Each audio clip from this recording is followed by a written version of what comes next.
Mr. Administrator, may we know if we have a quorum in this executive meeting? I certify that we have a quorum. So in view of the certification made by our administrator that we have a quorum in this executive meeting, the meeting is now therefore in order.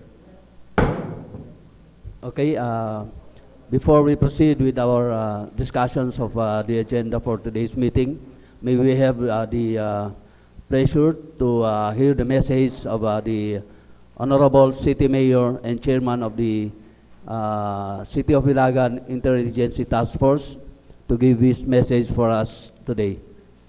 The Honorable Jose Marie L. Diaz. Isang sumusulong na umaga po sa ating lahat.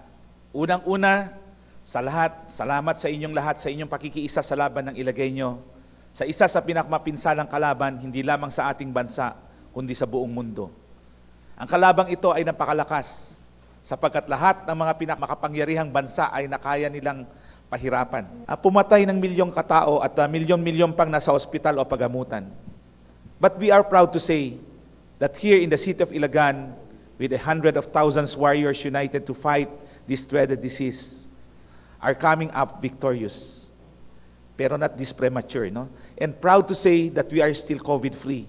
And most of all, as in every battle, we are zero casualty.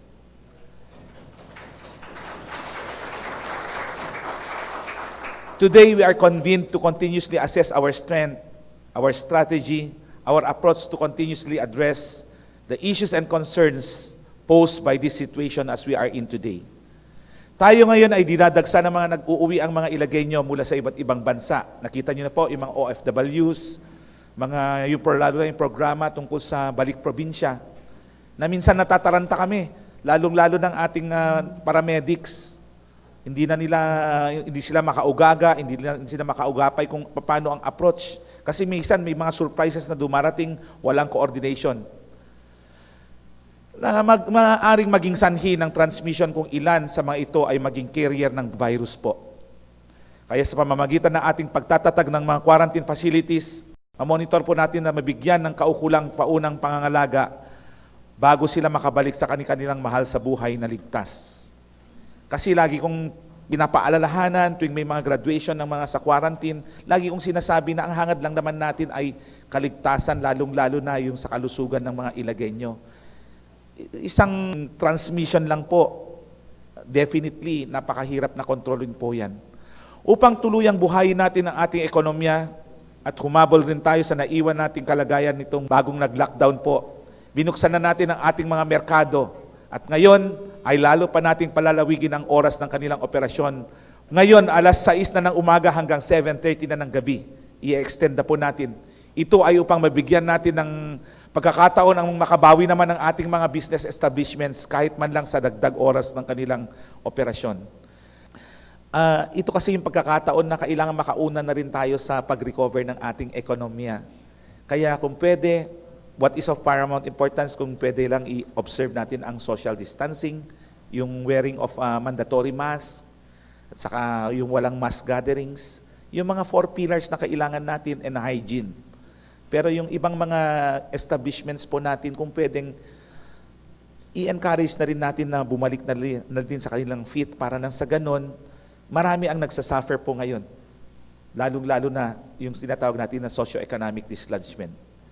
And also, to further strengthen our front against this virus, we forged a partnership with the Isabela State University to institute the Ilagan Health Guard, a contact tracing application so that we can have a steady source of data for tracing in cases of virus transmission. So I am encouraging our fellow Ilagueños, kasi lalong-lalo na sa ating ABC President na magkaroon ng dissemination. Kasi ang approach natin dito is barangay level approach, no? Katulad nung dating wisdom, saka yung dating practice na natin ng ating DSWD na meron na tayong database. So all we have to do, kung ano yung approach natin sa barangay, mas madali kaysa by sector ang gagawin natin. Kasi kung by sector, teachers halimbawa, teachers lang ang na-cover natin. Kung halimbawa LGU lang. Bakit hindi natin gawin na barangay approach para magkaroon na tayo ng mga multifaceted approach rito? Pati yung preparasyon natin sa pagbubukas ng ating hospital in the future, magkaroon na rin po tayo ng database para kung meron na silang ID system na rin na gagamitin para isang tap mo lang o isang sa ating server, makikita mo na kung ano yung mga services, kung anong stature economically ng ating mga Ilagueños.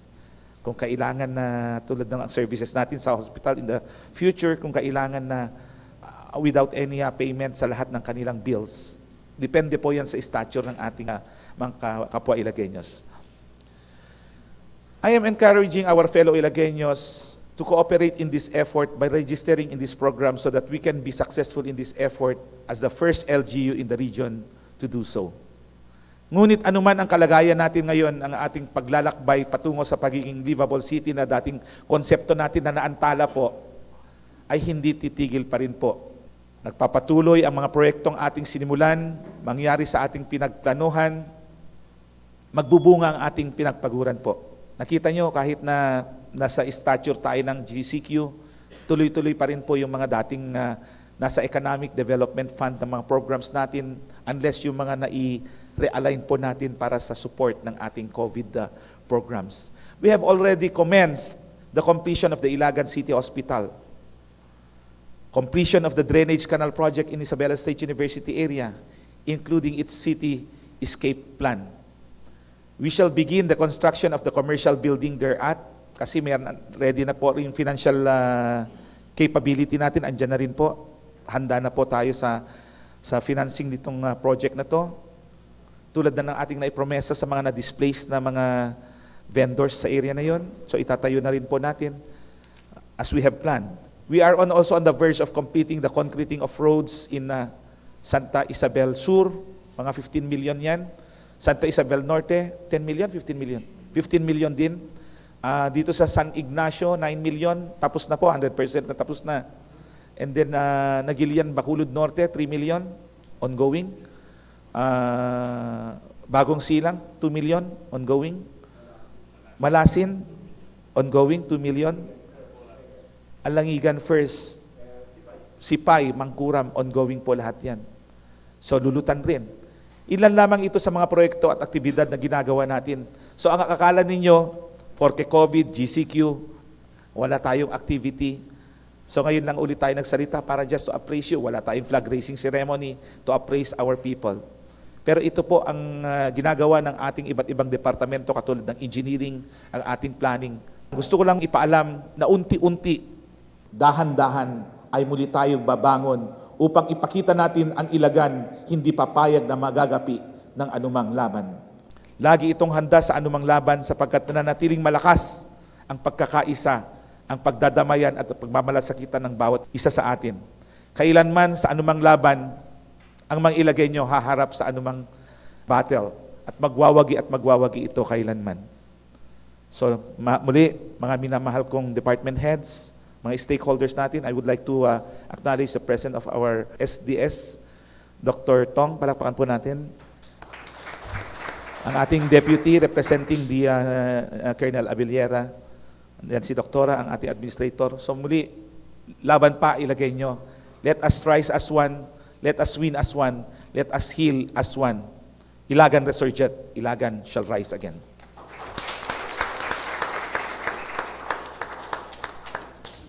So our agenda for today's executive meeting, is the status on returning of FW and locally stranded individuals and the implementation of our quarantine protocol. May we be appraised by Dr. Manaligod? Good morning, sir. Barrios. Total report po natin as of June 8, 2020. So we have a total OFWs po, 445 po lahat ang dumating. Out of 445, 425 po ang nakompleto na ang 14 days quarantine. Meron po tayong 3 na nasa facility quarantine at meron po tayong 17 na additional 7 days home quarantine. Then, sa local naman po, we have a total of 4,322. Out of 4,322, meron po tayong 3,953 completed 14 days quarantine. Currently, meron po tayong 134 na sa LGU facility quarantine po natin. And we have 232 locals ongoing po ang home quarantine. So wala po tayong any suspected case as of yesterday. Meron po tayong previous na mga na-swab pero they are considered non-COVID case. 31 po sila, okay na po lahat. Then sa isolation facility management unit po natin, sa City Hotel, meron po tayong 100 total admitted. Currently po 100 na po ang census natin sa City Hotel. San Antonio Hospital po, ang capacity lang po nila is 14 pero meron po silang 17 na admitted. Sa Sanctuary naman po may capacity lang na 22 pero currently may 25 po na admitted. So all in all po we have a total census of 142. So wala na rin pong bakante dito sa ating mga quarantine facility, sir. Meron po dyan, sir, yung algorithm po na i-present po dyan. Ito po na yung magiging recommendation po namin, sir, since lahat na po ay puno na and marami pa pong itinatawag sa Ethiaga District and Cordon, sir. Ngayon kasi more on triaging na lang po sila. So pag may dumating po na locally stranded individual, hindi na po nag-i-stay doon. So tinatawag na po sa different LGUs sa atin, tayo na po ang bahala kung paano po yung magiging quarantine po nila. So with this recommendation po, hoping for your approval, sir, kasi para ma-decompress din po tayo sa mga facility natin dahil sobrang dami na pong dumarating at marami pa po rin tayong susunduin, sir. A pleasure of the body. Any reaction dun sa recommendations ng ating good doctor?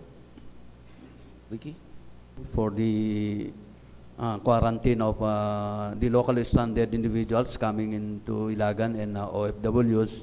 And ito po sa panahon na ginagawa natin yung quarantine, ito na po yung nakita ng health cluster na system para po masabayan natin yung pagdagsa ng mga taga-Ilagan na darating dito sa ating syudad. Kasama na rin po dito, after this ay yung paghahanap natin ng additional quarantine facilities dahil yung capacity natin, mas marami pa yung bilang ng darating kaysa dun sa actual capacity po natin. So I hereby move for the second the proposal of the RHU. Any reaction? I hear none. So on motions made by Ricky, Julia, seconded by the unanimous accord of the members of the IATF. So the recommendation is now approved. Sir, just to appraise na lang po, nag-swab po kami yesterday ng 21 po na locally stranded individual natin sa City Hotel. Kaya po namin sila swinub, sir, for early discharge po sila. 21 po sila, lahat po negative na. Lumabas na po yung result today. Meron na lang po kasi silang 6 remaining days, sir. So, i-discharge. Nagkakandak pa rin ba tayo ng rapid testing? Yes, Sa sir. lahat ng mga naka-quarantine? Yes, sir. On Very- day 1, oo. sir, nagra-rapid test tayo. Pero yung ni-recommend po ngayon ng region, sir, on the 7th day, pwede po tayong mag-swab. Binigyan po nila tayo ng 50 swab kits for CHO1 and 2. So may 100 po tayong kits. Okay. Gusto ko lang ipaalam sa inyo, kasi kayo, siguro kayo nandito kayo sa City Hall, hindi nyo nakikita minsan ang sitwasyon. Ang nangyayari, dati kontrolado natin, yung pagdating ng mga outside of, o mga taga-Ilagan na bumabalik sila, o kayo yung mga na-stranded, at nakiki-coordinate. Ang problema, yun ang dahilan kung bakit na-maintain din natin kahit paano. Of course, with the collaborative effort of this IATF natin, kayo, bawat isa kasama, lalo mga kapulisan, na mga frontliners natin na mga health, kung bakit na-maintain natin, na close natin ang ating mga borders. We are very stringent in the implementation ng mga programs ng IATF. Yan ang dahilan kung bakit na-maintain din Isa sa mga dahilan kung bakit na-maintain natin yung stature natin na zero COVID positive tayo. Pero yung nangyayari ngayon, dahil ang national government, biglang naging kwan na sila.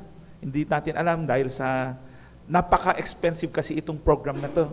Lalo na yung pagka-quarantine, biro mo, i-maintain mo yung pagkain, yung mga testing kits natin, ang very expensive po lahat to.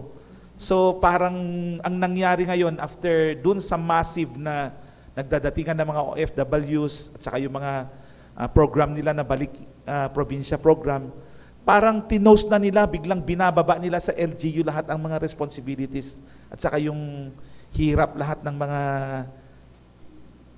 mga responsibilidad po. So kaya natataranta naman ng ating lalong-lalo ng ating health frontliners, natataranta ho sila ngayon dahil minsan walang coordination, basta na lang nag-hire sila ng private vehicles tapos biglang ilagay nyo sila from other na nanggaling sa Metro Manila o kayo OFW, biglang nagdadatingan. Buti maaagap ang ating mga police frontliner officers rin at namomonitor nga nila yon. Pero yung nangyayari ngayon, quarantine facilities natin talagang punong-puno na. So yan ang isa sa mga dilema natin na nararamdaman natin ngayon. Kasi kita nyo, yung dating nating ginagawang protocol natin, quarantine protocol, na we share the same sentiments with other cities rin, katulad nun sa Ormoc. Biro mo, zero COVID din sila. Pinadala na walang coordination, nagbalikan na sila nagkaroon sila ng isang case at mortality kaagad. Kung ganun ang na-experience ng ibang dating COVID-free, positive na cities or municipalities, hindi layo na ganun din ang ma-experience natin sa nangyayari sa atin ngayon. Magpapasalamat tayo, maswerte pa rin tayo at hanggang ngayon wala pa rin tayong cases and very confident tayo na kapag ilagay nyo ka, very confident ka na hindi ka magkakaroon ng transmission. Pero itong nangyayari sa atin ngayon, yan ang nakakatakot. Baka hindi na rin natin makontrol. At lalong-lalo na, yung mga ibang nagbabalikan pa, mga pilosopo, nakakatanggap na rin, na pagod na rin tayo rito sa mga frontline activities po natin. Lalong-lalo na kay doktora. Minsan sinasabihan pa siyang vampira. Vampira ba, doktora? Dracula. Sorry, Dracula pala, hindi vampira. Sinasabihan na siya. Kaya nga, hindi lang nila alam kung ayaw nila, mas lalong ayaw rin natin. Pero tayo, ang ginagawa lang natin, pinoprotektahan lang natin ang kalusugan ng Ilagueño, yung stature nila, pinoprotektahan natin ang family. Minsan di nila naiintindihan. Nagmumura na sila, yung mga naka-quarantine. Sino bang ayaw? Sino bang kwan? Tayo, we are entailing a huge amount of expenditures. Binubuhat lahat ng city government natin yan. Napaka-expensive po itong programa, lalong na itong quarantine maintenance natin. And yet, ganyan pa minsan ang feedback na nanggagaling sa mga mga patients natin. So ano ang magiging approach natin rito? Katulad ng rekomendasyon mo, doktora, ano pa, pwede ba tayo magdagdag ng facilities pa? Sir, kung pwede, Pero sir, ramdam na natin ang hirap talaga ng yung expenditures natin dito. mabigat talaga. Mapakabigat. Magkakaroon tayo ng exhaustion dito kung hindi tayo magkaroon ng planning na mas pa. Sir, isa sa napag-usapan Hindi naman po- natin pwedeng ipagwalang bahala. I-open natin. Minsan sinasabi pa nila, hindi naintindihan ang Ilagan, napakahigpit. Bakit sa ibang bayan, naka-open naman na? Hindi ba, chief niya? Kasi iti pag-akusasyon, dakin niya tayo ito'y. Kinya tayo, araramidin tayo, laing na niya lang ti dapat tapno kas jay, ma-maintain tayo iti status ti Ilagan nga awan ti cases ta ito'y nga any COVID victims. Yes, doktora? Sir, kung okay po sa inyo, napag-usapan po namin ni Sir Ricky na mag-set up lang po tayo, sir, sa community center natin. Just in case na, halimbawa, sir, mapuno na naman tong papauwiin na 21. Instead na ma-home quarantine po sila kaagad, sir, at least may paglalagyan lang din po tayo. Then later on, kung may ma-discharge siya mga facility, for transfer lang din naman po. So, sila, i-set sir. up natin ang ating community center. Okay, the chair now therefore rules that any pressure of the body. So I hear none. The chair for now therefore rules. May I assign engineering department, Ricky? Sino pa? Ang ating health frontliners na mag-set up tayo sa community center. Sama na rin natin si planning para may workforce tayo. O i-set up na lang natin sa community center. Parang mga 50 siguro. Kaya na, doktora. At least ma-address natin temporarily. Pero yung mga Temporarily. symptomatic, baka pwedeng huwag mong ilagay doon. Ay, hindi po, sir. Pag Opo. symptomatic siya, huwag mong ilalagay Opo. doon. Yung mga aswan lang talaga. Yung walang manifestations. Yes po. Ang Or usapan any po signs of namin, sir, symptoms. sa San Antonio Hospital po pag symptomatic. Depende po. Okay, oh. Opo. So kung mga quarantine lang na for observation lang o buying time lang tayo, doon mo na lang ilagay. Pero pag may mga manifestations or signs and symptoms, ilagay mo sa hospital natin. Oo. So yun ang gagawin po natin. Maglagay tayo kahit mga 30 lang siguro, Nikki. 30 lang kasi ang problema mo dyan naman, yung CR. At least may CR tayo mga 4. Marami naman tayo CR dyan. 5? 5 ang CR dyan. Saka aircon naman siya. O sige, kahit mga 40 siguro pwede. Tsaka, kita nyo, sana, kung may mga kakilala rin kayo na naka-quarantine, naka-quarantine sila hindi para sa convenience nila. Lalo na yung iba, naka-hotel na nga sila. Sila pa yung nagre-reklamo. Andito sila hindi para sa convenience nila, kundi andito sila para sa collaborative effort na sacrifice. Nagsasacrifice ang city government, nagsasacrifice sa kanila para rin naman sa kapakanan ng lahat. Lalong-lalo na ng pamilyang Ilagueño. Actually, Chairman, yung mga naka-experience ng quarantine sa ibang area at na-quarantine sa atin, nakita nila yung pagkakaiba na sa atin mas upgraded kaysa doon sa pinanggalingan po nila. Oh, ganun nga, definitely. Kung i-compare mo naman sa iba, kahit papaano mas okay naman rito sa atin. Yun lang hinahanap nila if you are going out from your comfort zones kasi, hindi naman convenience ang saka comfort ang hinahanap dapat nila, kundi isipin nila yung talagang objective natin. May concern kayo sa San Antonio Hospital, doktora? Okay naman, tayo, wala tayong cases doon. Si Dr. Abago, kumusta sa ibang mga areas nyo?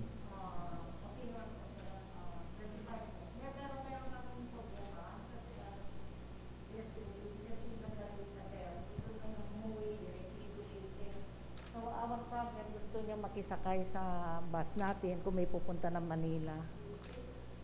Naka-quarantine siya? Graduate na po siya, sir, pero ayaw pa niyang umuwi. O, kita nyo, sarap na sarap. Masarap kasi talaga mag-stay sa quarantine. Oo, tapos naglilinis na lang siya sa paligid, sir. Ano, no? Siya na lang naglilinis sa paligid ng quarantine. Mas gusto na niya doon. Libre lahat eh.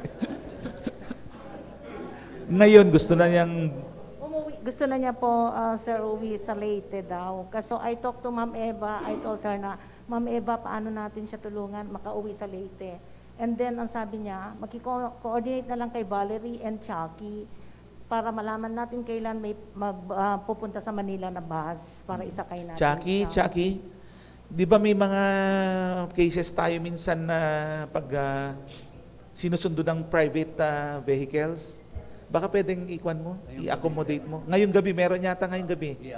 So baka pwedeng i-accommodate mo yung sinasabi ni Ma'am Abago, Dr. Abago, para matulungan na, pero hanggang Manila lang natin siya matutulungan. And then bigyan nyo lang sila ng quarantine na certificate clearance. Yes, sir. No, para na sa ganun, hindi na sila mako-quarantine sa Manila.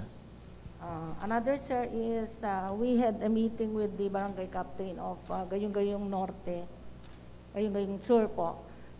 Sabi niya, Ma'am, hindi ba pwedeng there is a vacant room daw, sir, na katabi nung sa DepEd. At hindi naman ginagamit pa wala pa namang schooling, kung pwede pong gamitin daw yung isang room doon, sir, as pag-quarantinan ng mga taga-Gayong-Gayong Sur na dadating.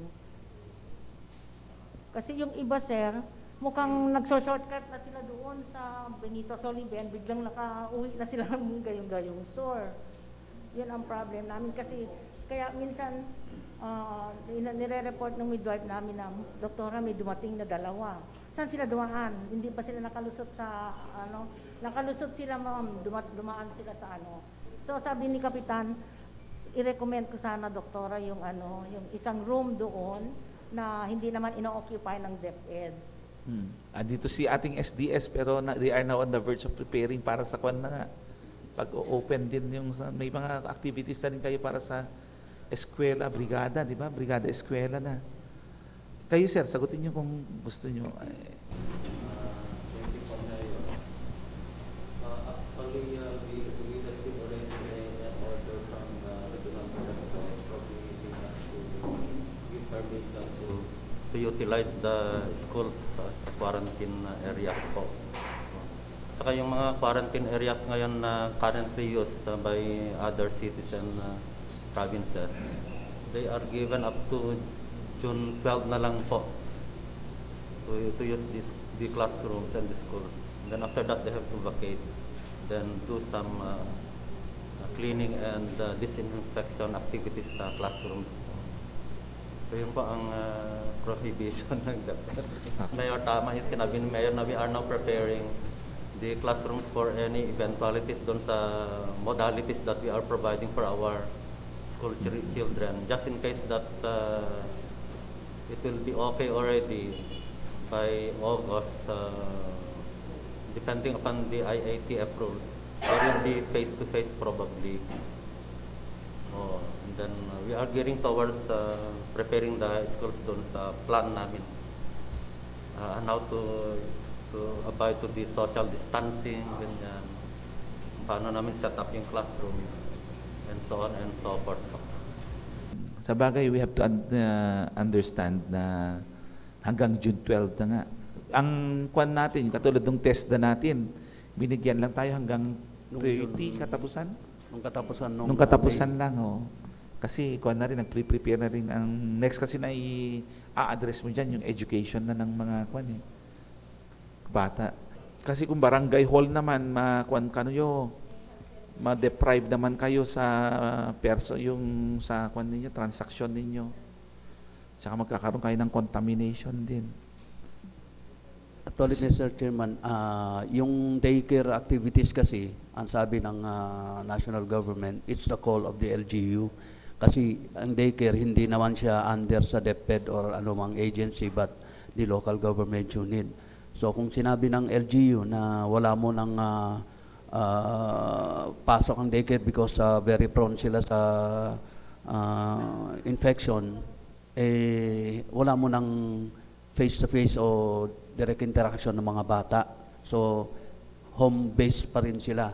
So, kaya yung mga daycare, hindi pa rin muna gamitin ng daycare activities. So, we might as well can utilize the daycare for the meantime.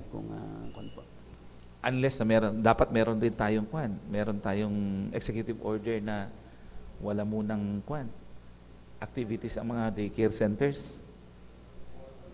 As of now, pa naman, prohibited pa naman yung mga bata po na... Kayo sa DSWD, ano ba ang ninyo? Care worker po, kasi kaming sir, nagsa-set up na pa ng room po. Oo nga, pero meron na ba kayong Wala pa naman po. Wala, may mga Wala order pa naman magagaling po. sa leadership yan ng ng Opo. LGU. Opo. O sige, i-assess lang muna natin for the meantime, basta yun ang problema, doktora. Magkakaroon na kami ng meeting mamaya ng mga sa health sa kanina Gaylor and Ricky. Titignan natin kung paano magiging decision natin. Baka pwedeng kausapin ko rin si SWD, Kasi sabi nga naman ni Presidente, mas importante ang kalusugan. Okay? Yes, Butch is recognized. Yeah, good morning. Sir, just an update dun sa delegates natin ng NFOT na stranded. Meron tayong 3. Kasalukuyan po, ginagawa ni Ma'am Chucky yung travel authority o travel pass nila. Kasi sir, hinihingi sa Regional Office ng Civil Defense para ma-book sila Sa C-130 from Tuguegarao to Mindanao na po, diretso. Mindanao. Yes, sir. Sa Misamis Oriental yata yun. So, gawan mo na lang ng representation, Boots, ano? Yes, sir. Chucky. Sir, ginagawa na yung travel authority. Chucky, coordinate lang kayo para matulungan rin para sa Mindanao, no? Okay. Any reaction? May mga gusto kayong clarify? So, ang nakabinbin lang natin yung sa kwan lang, ano? Sa barangay lang, quarantine. Yung issuance of executive order extending business hour from 6 a.m. until 7:30. Andyan na yung executive order natin. So, pwede nang post effectivity niya yesterday. No? Supposedly meeting kasi natin kahapon. So, effectivity nun is yesterday. So, we now proceed to the next agenda, the implementation of registration to the Ilagan Health Guard, a contact tracing application. Danver, maybe be apprised of what transpired kasi nag-create tayo ng team natin and then si Danver ang parang focal person para nakipag-meet na sa kanilang counterparts sa Isabela State University. Mayor, ganito po yung nangyari. Right after the meeting po with ISU, nung nabigyan po kami ng task to form a technical working group, I consulted with Sir Ricky and created the technical working group which was submitted to the mayor's office for an executive order to be issued by you po, Mayor. And then, nung Monday po, nagkaroon po ng interfacing. Zoom po yung ginamit namin. So, online po nagkaroon ng meeting together with the ISU representatives and with the local government unit technical working group. Nandun po si Sir Ricky, nandun po si Dr. Herbie, si COP, nandun po. Nandun din po yung mga sa mga IT natin and napagkasunduan po na magkakaroon po ng orientation at saka yung roll out po ng health guard sa mga barangay, yung mga clusters po ng barangay and maging po yung mga health worker po natin. So supposedly yesterday po, ngayon po sana yon, kaya lang nabanggit po ni Sir Ricky na maililipat po hopefully tomorrow. So yung communication, na-inform ko na rin po ang ating Liga President regarding doon. Alam naman din po ni Dr. Herbie. So, magkakaroon po ng orientation and rollout nung sa health guard para massive agad po yung pagkakaroon ng registration at saka contact tracing po. Bali, kinonsider po nila yung inputs po natin last time. Bali, meron na po silang QR code na kung magpo-provide po tayo ng paglalagyan ng ID, pwede po doon i-print yung QR code na pwede pong gamitin ng bawat tao. Siguro ipo-provide na lang po natin yung mga scanning machines na QR code. Tapos, okay naman din po sa kanila yung system na cashless system na pwede po natin ma-incorporate din po doon sa system nila. So, bali parang malaki po yung room for expansion nung doon po sa program po nung health guard, Mayor. At the same ID system na rin natin. Yes po, Mayor. Yun po yung ano niya. Purpose. Manang Pwede, meron kayo sabihin tungkol sa council kahapon? Moods, meron? Approve na? Okay. So approve na yung ordinance natin? Oo.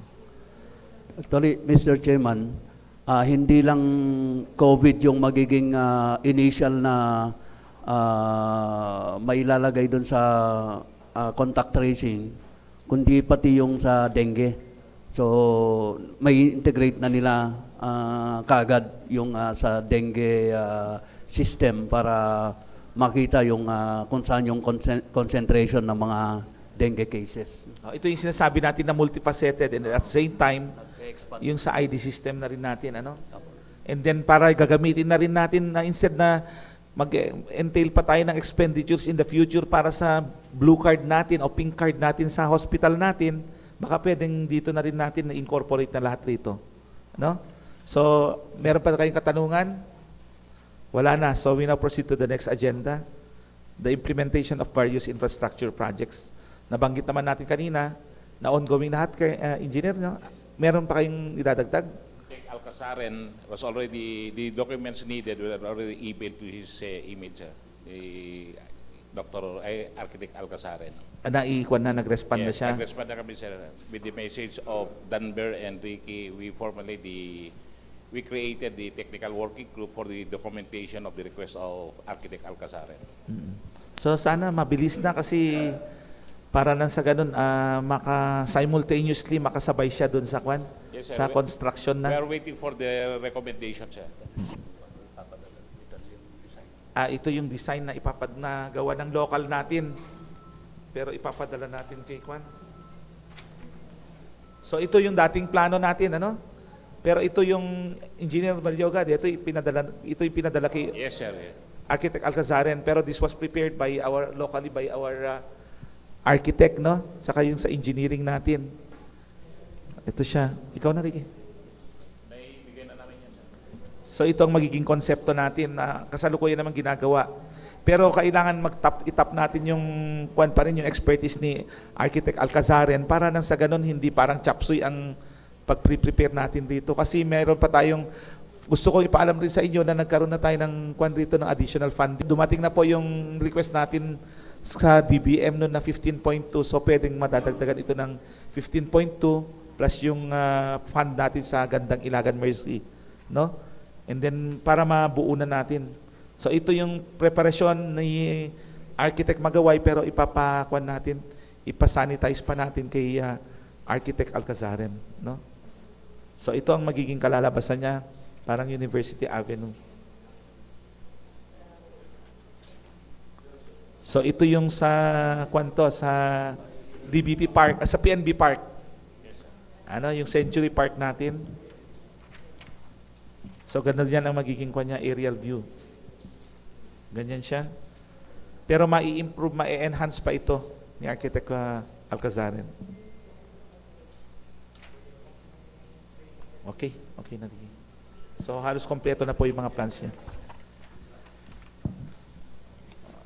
We now proceed to the next agenda. So dito naman sa implementation of various infrastructure projects, yun nga, completion of Ilagan City Hospital, nag-visit kami mga twice last week. Tuloy-tuloy naman po, no? So hopefully na matatapos nitong taon na to. At yun na nga, si Ninit, asan si Ninit? Ninit, kailangan na natin yung staffing pattern nito. So siguro ang gagawin natin, initially, magtatap tayo ng isang doctor, no? Meron tayong vacant na medical officer 3. Yung medyo knowledgeable siya sa hospital, and then makakatulong mo siya. Pero hindi necessarily na kapag tinap natin siya, siya na yung magiging chief of hospital. Kundi para makakatulong mo, para nang sa ganun may idea ka rin sa pagbubuo nitong staffing pattern natin. Initially, dun sa studies na ginawa ni Ninit, we will be entailing 84 million ba? 82 million? 83 million para sa staff alone. Pero ang gagawin po natin sa studies na ginawa nila, magkakaroon tayo ng pooling, no? Magpo-pull out tayo ng yung mga walang ginagawa na dyan, o kaya medyo yung mga hindi masyadong loaded ang kanilang responsibility sa RHU 1 and 2 natin. And then hindi necessarily puro plantilla position or puro puro permanent positions ang ilalagay natin. Merong certain na lang yung mga skeletal o kaya yung mga essential lang ang ipe-permanent natin, and then magpo-pull out na lang muna tayo sa ibang mga health departments natin para mag-augment muna para mabuo natin yung staffing pattern. Para pwede na tayo makapag-umpisa the soonest possible time na matapos yun, Ninit. Ano? So, hopefully na meron na tayo nakikita na makakatulong mo para sa ganun maumpisa na natin yan. Kasi it will take us 6 months yata o certain period of time bago natin makuha yung LTO natin, license to operate. So, kailangan ngayon dapat mabilis na tayo para simultaneously magsasalubong tamang-tama tapos na yon, at least tapos ng staffing pattern, and then diretso sa application ng LTO na siya. Ready na, hindi yung mag-i-start pa lang tayo, pagkatapos nun mag-i-start pa lang, mag-aantay na naman tayo. So simultaneously dapat gumagalaw na lahat. And then yung construction of commercial centers, ISU, approved na rin po kasi yung dating kwan na tayo, lumabas na yung MB opinion natin, pero yun na nga, nagkaroon lang tayo ng konting paradigm shift. Kasi supposedly, itatayo na rin natin dapat yung People's Gym, pero hindi akma sa panahon na to. So dinelay muna natin. But instead, nag-redirect tayo.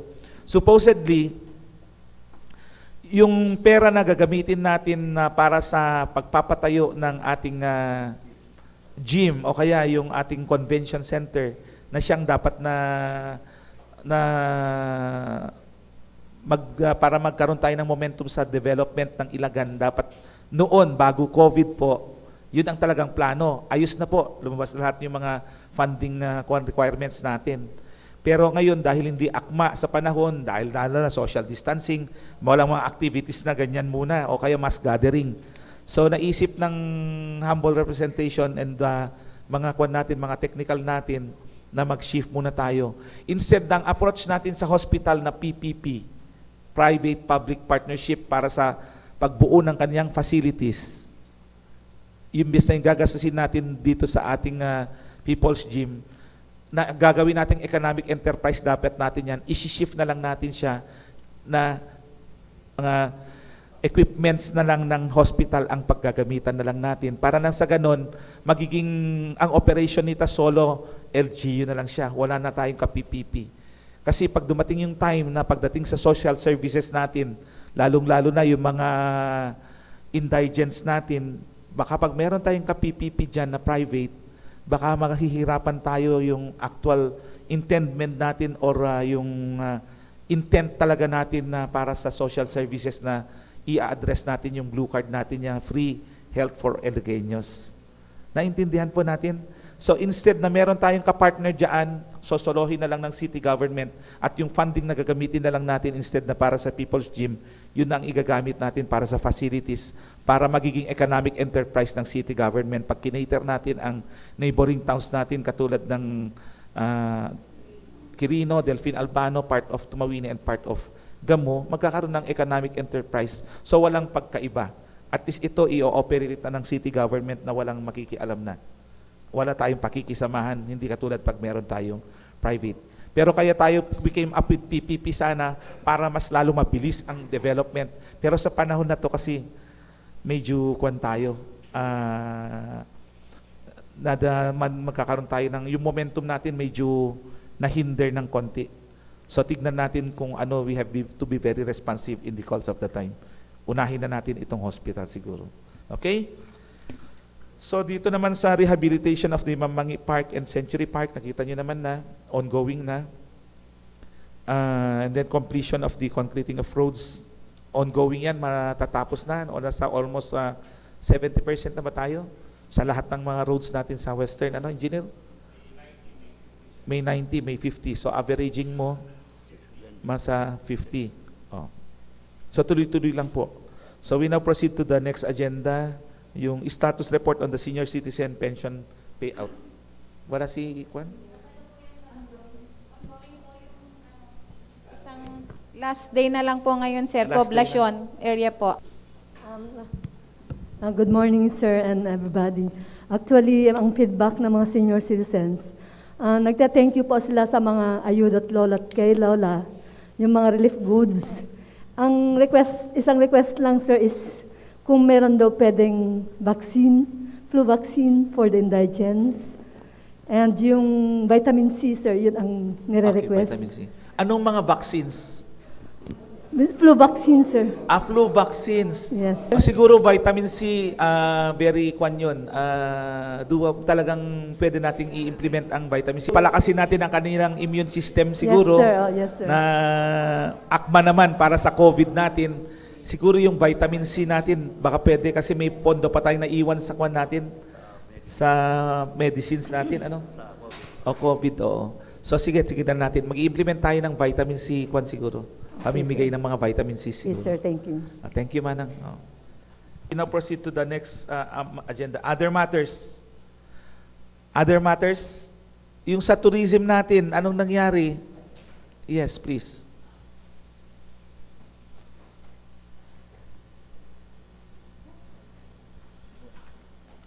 Kita mo, ang pinaka-apektado talaga na ang magiging natin is tourism. Pero sa atin, i-regulate lang kasi natin kasi marami ang pumupunta dun sa Kapelian, yung bagong waterfalls. Kaya nga, tapos wala pang nag-declare kung sino mag-ooperate. So pinauna ko na, binigyan ko instruction si tourism officer natin at saka si Billy, si Billy ang ating environmental officer para magkaroon sila ng collaborative effort. Pero ang titignan kasi natin dito, yung marami nang pumupunta doon at nagkakaroon ng mga kwan daw. Yung ni-report sa akin ni Mayora kaninang umaga, na ayon sa kanyang sources, ang dumi daw. Along the way kasi it will take you 3 hours pala. Kami ng barangay official ng Kapelyan, kasama namin po sila. So naglinis na rin po doon at the same time. Napakaganda po talaga yung lugar, sir. Talagang sulit po yung pagod. Tourism officer. This is the initial assessment of Kimulong Falls. Although, Ano pangalan? Kimulong. according to is Ito, anticipation to, future to. Ha? Hindi ito Kimulong ngayon. Falls. Ano? The initial step for effective planning is really to systematically determine the resources and assess their value. So, the city tourism,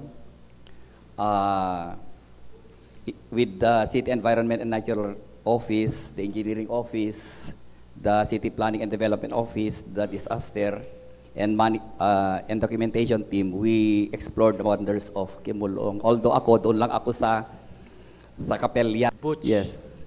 So including the risk reduction and management office. They went actually to the venue, pero doon lang ako sa Kapelyan, doon ako nag-interview.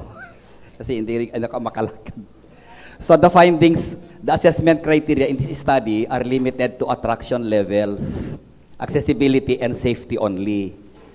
For follow-up site visits, thorough inspection, surveys, we will have SWOT analysis, and this will be done in order to come up with a full assessment of the area prior to formulation of a tourism development plan.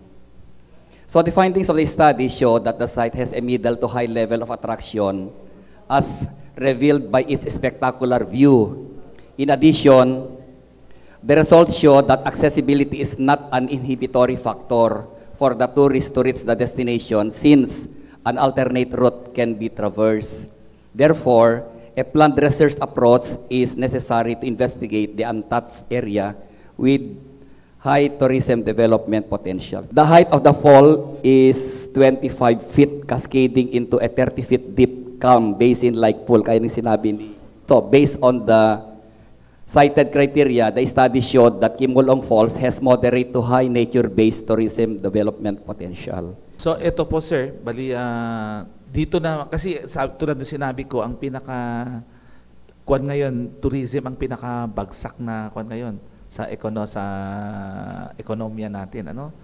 So dito habang nasa COVID stage po tayo sir, yun ang gagawin na ninyo, gawan nyo na ng mga planning yan. Ricky and the tourism chairman, representative from the council, kung pwedeng gawan na ng mga iba't ibang mga kwan na yan, mga legislations. And then Billy, gawan ka na ng representation din, sir, kayo, dahil si Billy member ka ng PAMBI, automatic Billy niyo. Yung sa forest protected area natin. And then tamang-tama na lumabas na yung kwan natin, yung forest land use plan natin, di ba? So siguro itong area niya yan, i-incorporate nyo. Sir, kailangan ko ng report po dyan. So for the meantime, habang wala tayong ginagawa, ito kasi future na to, hindi ito ngayon. Hindi ito ang kwan ngayon, sir. Yes, sir. Yes, Mayor. Kung sa boundaries natin, for the meantime, the chair now therefore rules that Billy, as the environmental officer, ikaw ang mag-identify ng kwan natin, yung legal boundaries natin. Ano? Kasi nasa iyo naman, kasi si PDO syempre, dahil andyan naman na yung forestry land use plan natin na bagong labas lang, last week lang natin natapos. Una sa lahat, yung boundary, ay saayos yung documentation natin. And ang pinaka-importante, yung makontrol nyo yung pagkalat ng dumi doon, Billy. Yung sa environmental protection pa rin natin. At saka I believe na maraming mga agtas pala doon, mas maraming agta doon kaysa dito sa kwan, na pwedeng maging kwan nyo rin yun. Manang sa IP ang nandun. Marami raw sabi ni Jabe kasi pumunta si Jabe doon, nagbigay ng mga programs doon. Jabe, ano? Okay, so we now proceed to the other matters. Yes, Manang, please recognize. Good morning sa lahat. Yaman din lang napapag-usapan natin ang potential tourist spots sa syudad ng Ilagan. Hindi lamang po sa Kapilyan meron. Meron din po tayong 5 cascading waterfalls sa barangay na Nagwan. Meron din po tayong Bumurbur Falls. habang wala po sanang para busy yung ating tourism, baka pwede na rin po nating i-assess. So, we have more time to really assess the area. Marami po tayong tourism, potential tourism destination dito po sa siyudad ng Ilagan. Para pag natapos na po tong COVID, sabay-sabay na po nating ideklara at buksan para sa publiko itong mga tourist destination natin dito sa siyudad ng Ilagan. Kaya tayo nagkaroon ng meeting ngayon na ganito na ulit, ibalik natin yung dati nating sigla. No? Hindi yung porke laging dinadahilan natin ang COVID. Kailangan life must go on. Kung meron tayo nitong COVID ngayon, tingnan natin kung paano tayo na umusad pa rin. Okay, so na other matters. Andito na ang ating DepEd. I-acknowledge natin si Dr. Tong para sa mga preparations rin nila para sa balik eskwela natin. Doctor is recognized. Thank you po, Mayor, for the opportunity.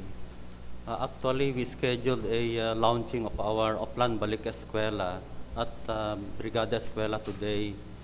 Initially, it was at 9 o'clock sana this morning, kaya lang because of this call from the Mayor, we postponed it to 2 o'clock this afternoon po. And we are inviting everyone to join us in this launching. And there are 3 platforms that we are using po. Yung face-to-face, doon tayo sa boardroom. At maliit lang po yung boardroom natin, Mayor, kaya parang 10 lang ang pwedeng papasok doon. So may invited po na pupunta doon. Of course, first na ini-invite natin si Mayor at saka si Sir Ricky and the PNP. Si Ma'am Juliet kasi ang bahala doon sa invitation, yes, Mayor, sa SGOD. Oo.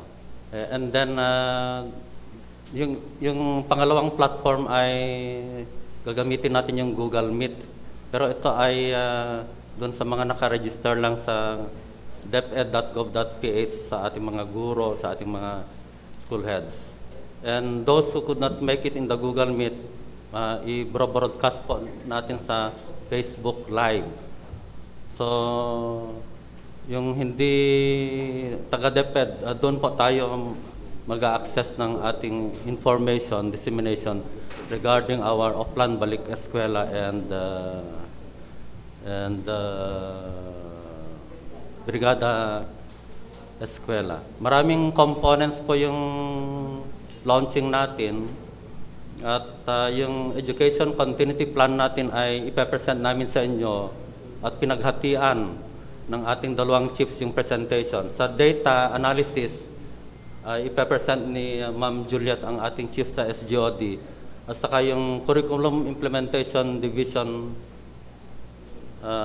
chief naman ang magpe-present kung ano yung plano natin sa mga modalities, sa mga trainings na ibibigay sa ating mga guro at mga school heads at mga parents sa mga modalities na nakita namin na pwede dito sa City of Ilagan.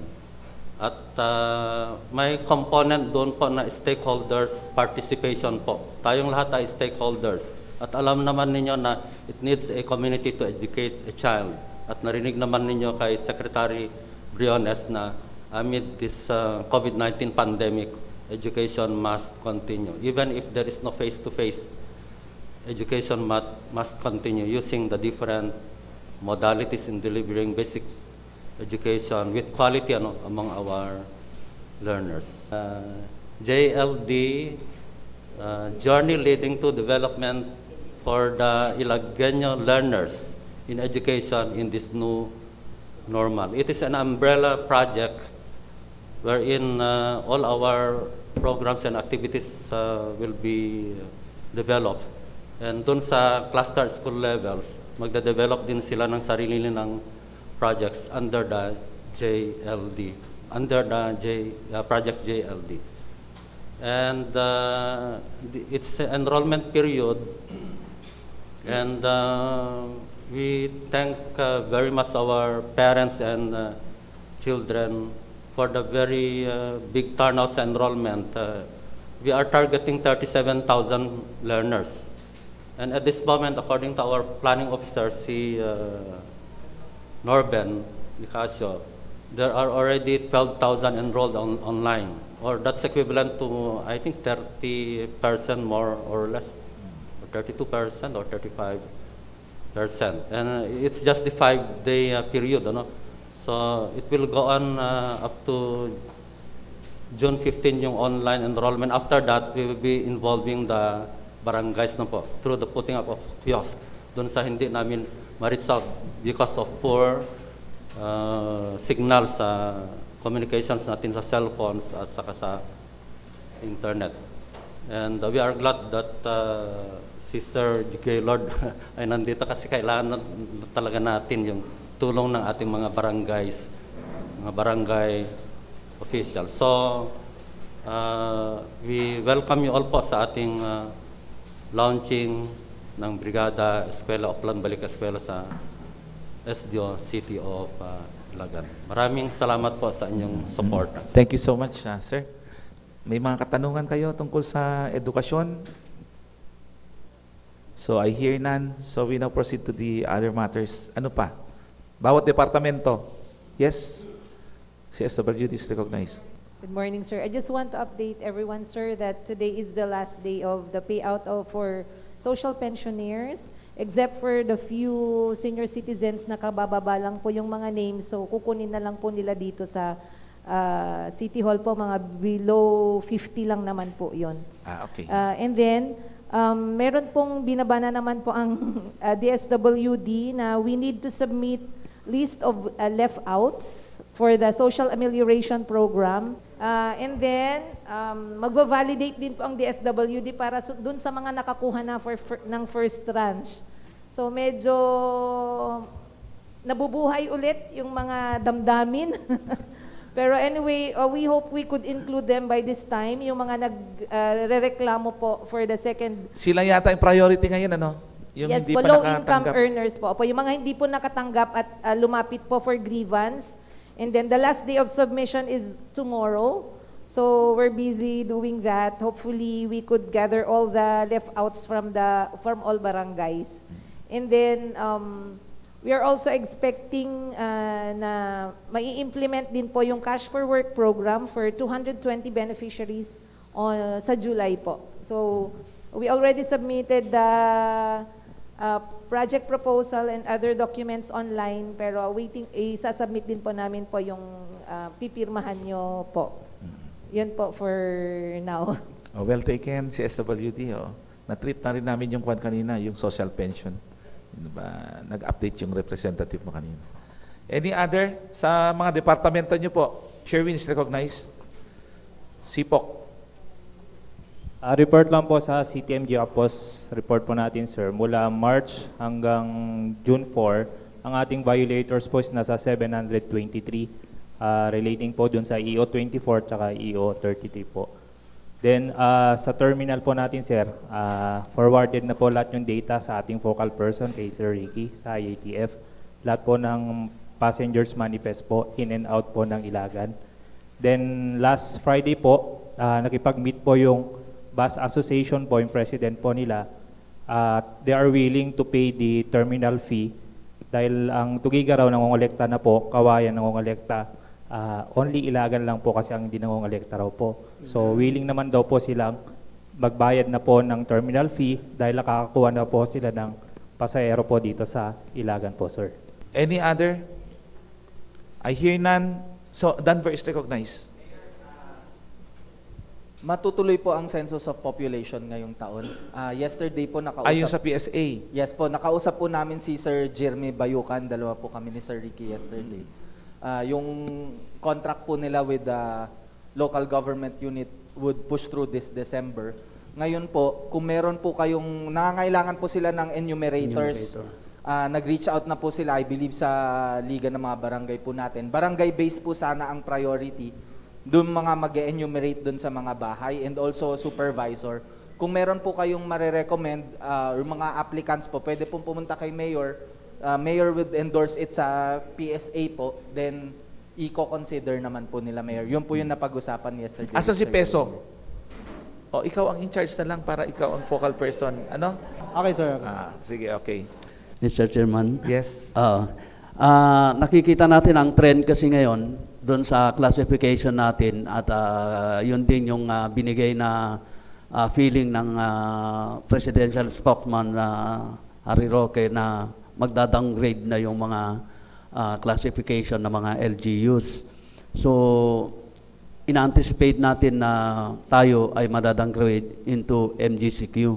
So, may opportunity na bubuksan na yung mga businesses na po pwede na under MGCQ, particularly yung mga hotels at saka yung mga dine-in restaurants. Sa hotel, meron kasi silang requirement na kailangan may accreditation ang DOT dun sa mga hotel na mag-operate. Kaya baka pwedeng may facilitate na ng tourism na itulungan sila na maka-accredit na para pagdating ng MGCQ natin after June 15 ay ready na sila kagad ma-operate. Hindi yung June 15 saka pa lang sila magpa-process ng kanilang mga requirements. So kasama na rin yung dine-in kung ano yung preparations nila kasi may protocol din sila na susundin. Mauna na natin silang masabihan para may prepare nila. At the moment na may declare tayo MGCQ, open na sila kaagad para hindi na po maghahabol sila ng mga requirements po. Well taken. Sharon, please take note, Sharon, ano? Para yung mga business sector natin, matulungan natin sila. Yes, sir. We were given the memorandum, sir, and we have already started copying the memorandum, sir, for distribution sa ating mga restaurants and mga karinderya, including the pansitan, sir. I'm just awaiting for the go signal for its distribution.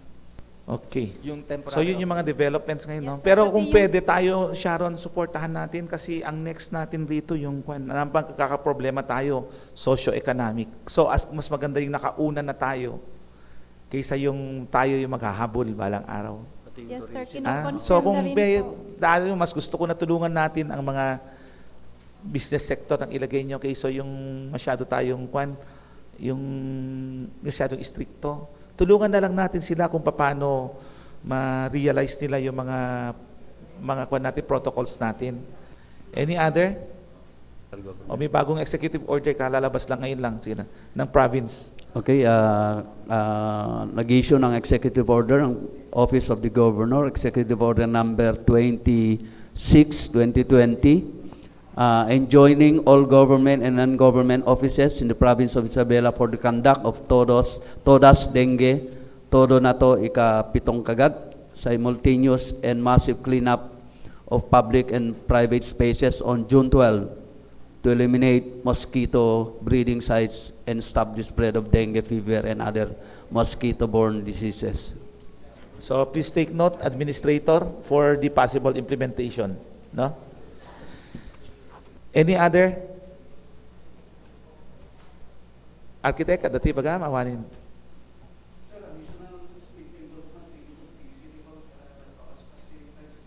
O sige, lagyan mo ng speed table rito saan?